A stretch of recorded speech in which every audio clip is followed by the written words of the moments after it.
Kaya ako stinart talaga tong ano na to, project na to, nung nabalitaan ko yung Evidalo last year. Nakalimutan ko sa Pilipinas pala tayo nakatira. Hello! Dito na naman. Welcome back. So ngayon, gusto ko sanang pagkwentuhan natin ng rehistro na itong auto na to. Kasi medyo nagpa-pile up na yung katanungan. Siyempre kailangan i-address man lang natin kahit partially. So sa madaling salita, hindi natin alam kung paano i-rehistro to kasi wala pang process sa LTO. So yun ang talaga medyo masaklap. Ngayon, original engine pa rin ang registration nito, pero I think okay lang kasi hindi naman alam ng LTO ang gagawin. So anong gagawin natin, di ba?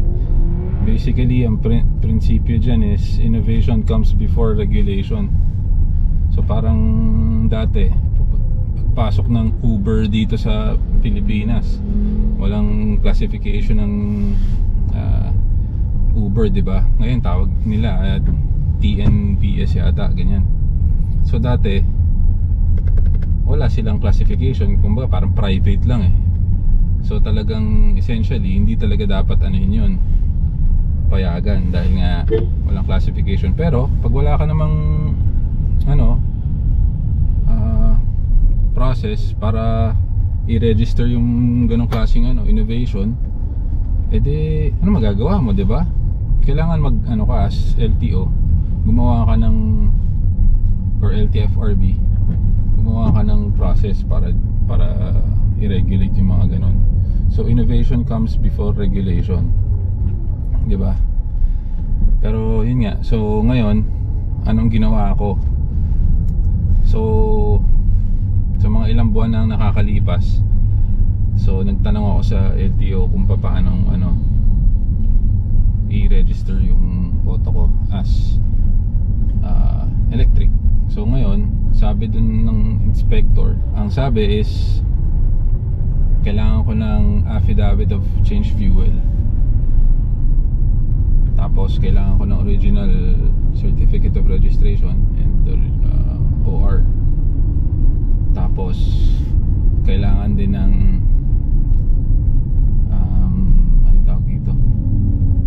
HPG clearance. Yun lang ang kailangan. So ngayon umuwi ako, naghanap ako ng kung saan pwedeng magpa HPG, PNP clearance. So meron sa may Pamplona, Las Piñas, pumunta ako doon. Diretso agad ako sa sa HPG doon.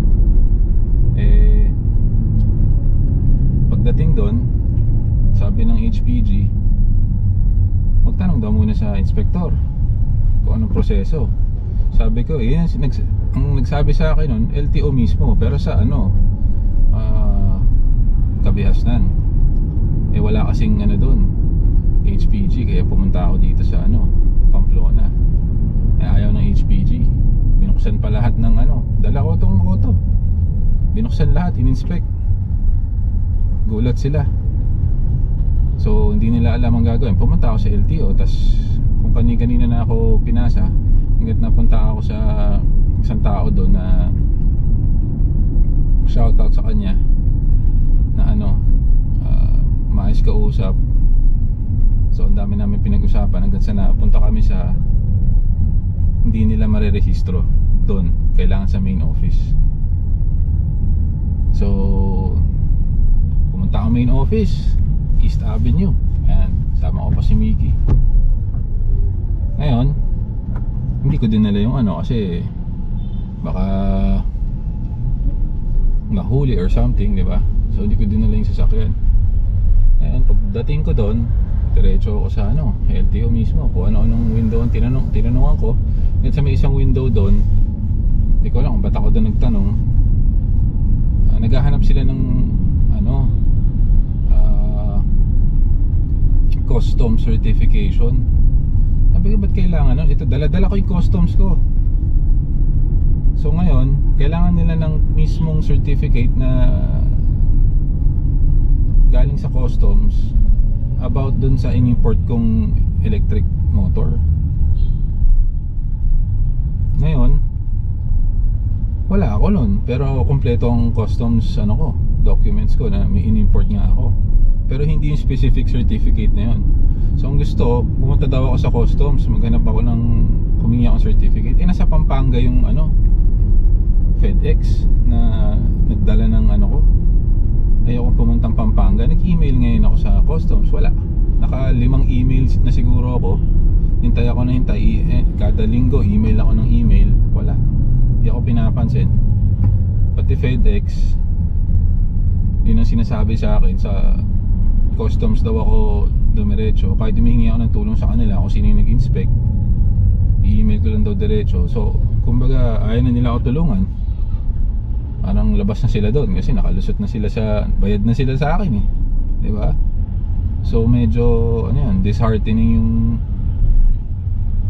FedEx, kahit na simple ang hinihingi ko na parang isang certificate lang, papel lang 'yun.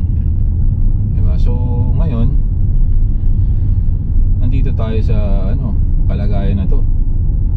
Hindi natin alam ang next step natin kasi hindi nga ako pinapansin ng customs eh. So I don't know. Lumusot na sa customs at lahat-lahat. Hihingi pa ako ng certification. Yung hirap kausap ng mga taga doon. Ayaw mag-reply sa email ko. Nakailang email na ako. Pati nga yung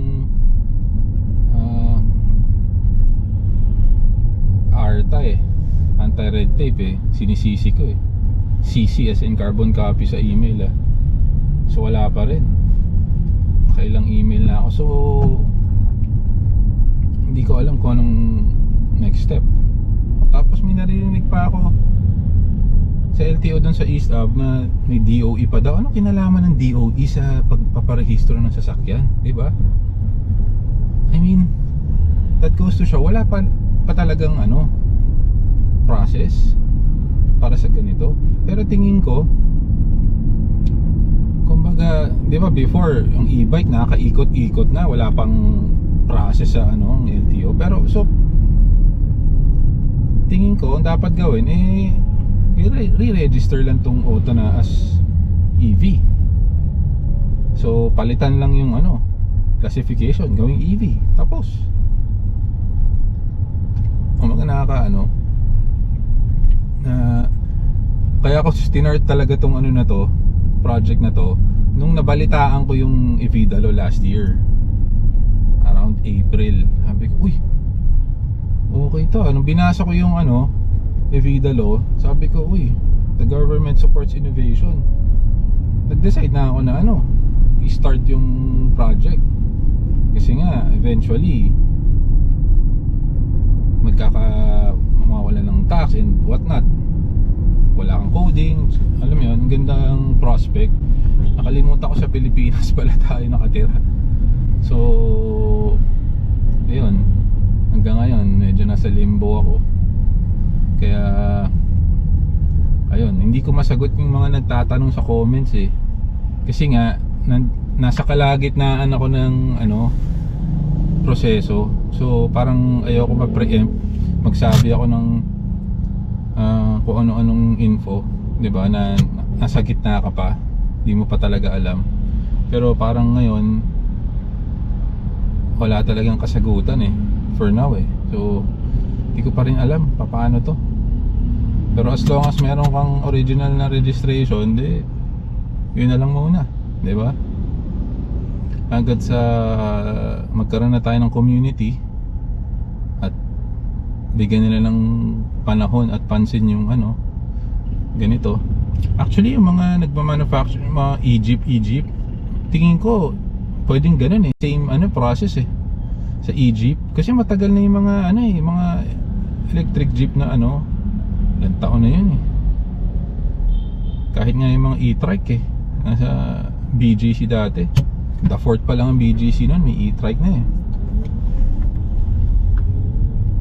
Kaya I mean, hindi ko alam. So abang-abang lang tayo kung ano, pero one of these days balik ang ano LTO. So yun, baka kausapin ko kung sino man ang decision maker doon, kasi siya lang naman makaka-decide eh. Sino yung head honcho doon, kung ano man. Pero I think kailangan magawa na yan ng ano, solusyon, kasi marami na akong nakikitang gusto at nagsistart ng ano, may mga nagsasabi ng gusto sila mag-convert ganyan, pero parang puro registration ang iniisip eh. Pero tingin ko dahil nga yung innovation laging nauuna sa regulation, eh part of the ano yan, the process, di ba? So yun, ganoon na lang muna. At least na balita ko sa inyo yung ano, issue natin, medyo disheartening, di ba? Pero dito na tayo, so kailangan nating tiis-tiis lang ng konti, pero eventually malalampasan din natin to. So ayun, maraming salamat.